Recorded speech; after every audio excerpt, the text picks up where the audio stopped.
대부분 그렇듯 저의 30대는 이직, 결혼, 출산, 육아 등 많은 변화가 있었습니다. 하지만 가장 중요한 하나님과의 관계는 10년 전 그대로여서 맛 잃은 소금이 된 것 같아 괴로웠습니다.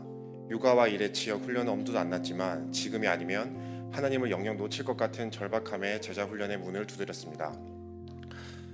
훈련 과정은 제 삶에 불필요한 가지를 쳐내고 영적 근육을 키우는 시간이었으며 그 안에 기도와 묵상, 공동체의 중요성을 배웠습니다. 먼저 잡념으로 가득했던 기도가 약속을 붙드는 기도로 바뀌었고 아이들을 재우며 드리는 기도 습관이 오히려 저를 지켜주는 것을 경험했습니다. 묵상 또한 피상적인 수준에서 벗어나 구체적인 삶의 지침이 되었습니다. 하나님의 말씀을 반드시 듣겠다는 태도로 시간을 구별했고 본문 연구와 기록, 실제적인 결단을 통해 회사와 가정에서도 하나님의 시선으로 사람을 대하게 되었습니다. 마지막으로 그 공동체의 필요성과 중요성을 깨달았습니다.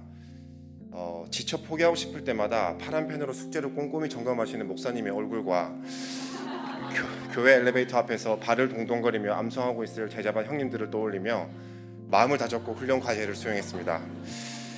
또한 아내의 입원으로 훈련 참석이 어려울 때 아이들을 돌봐주신 순장님 가정과 기도로 함께해준 다락방 식구들 덕분에 포기하지 않고 은혜의 자리로 나갈 수 있었습니다.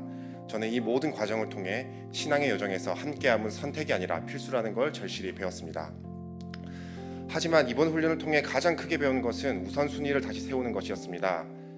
저는 늘 시간이 없다고 생각했지만 사실 그것은 물리적 시간이 아니라 우선순위 문제였습니다. 한 번은 목사님께서 시간은 생명이다 라는 말씀을 하셨을 때 큰 충격을 받았습니다.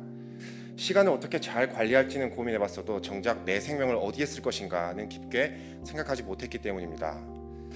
사실 올해 제가 셋째 임신과 아내의 조산 수술 그리고 출산 때문에 훈련이 버겁게 느껴질 때가 많았습니다. 하지만 그때마다 하나님 앞에서 내 생명을 잘 쓰고 있는지 스스로 묻고 말씀과 기도로 하나님께 나아가는 법을 제 몸으로 연습했습니다.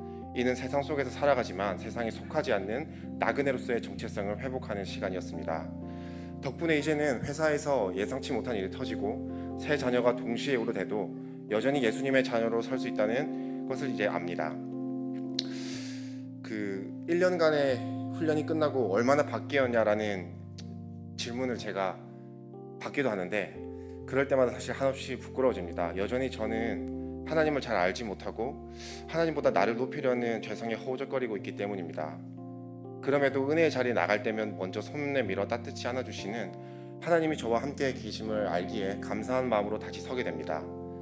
한 가지 제 소망이 있다면 이제는 귀로만 아는 하나님을 넘어서 이제는 눈으로 주를 배웁니다 라는 욥의 고백이 제 삶의 고백이 되기를 원합니다. 인생이 흐르는 강물이라면 올해는 제 삶의 물길을 완전히 바꿔놓은 영적 이정표를 세운 한 해였습니다. 훈련 이후의 삶이 진짜 중요하다는 목사님의 말씀을 가슴에 새기며 이번에 바뀐 강물의 방향이 멈추지 않고 오직 예수님만을 향해 흘러가길 기도합니다. 훗날 제가 이 땅에서 생명을 다하고 하나님 만났을 때 정말 부끄럼 없이 버선발로 뛰어가 안길 수 있는 친밀하고 깊은 관계를 간절히 소망합니다. 인도해 주신 목사님과 제자반 동기들 및 다락방 식구들 그리고 이 모든 과정을 위해 기꺼이 희생하고 배려해 준 이마영 집사에게 제가 깊은 감사를 전합니다. 정말 감사합니다. 네. 그리고 무엇보다 오랜 시간 탕자처럼 지냈던 저를 다시 불러주시고 친밀한 관계를 회복하자 말씀해 주신 하나님의 은혜와 사랑에 감사 또 감사드립니다.